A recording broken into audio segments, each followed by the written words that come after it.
Saturday, February 1st, 2025. Luke 10:19 through 21.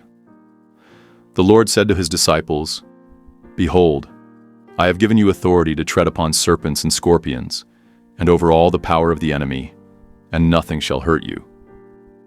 Nevertheless, do not rejoice in this, that the spirits are subject to you, but rejoice that your names are written in heaven."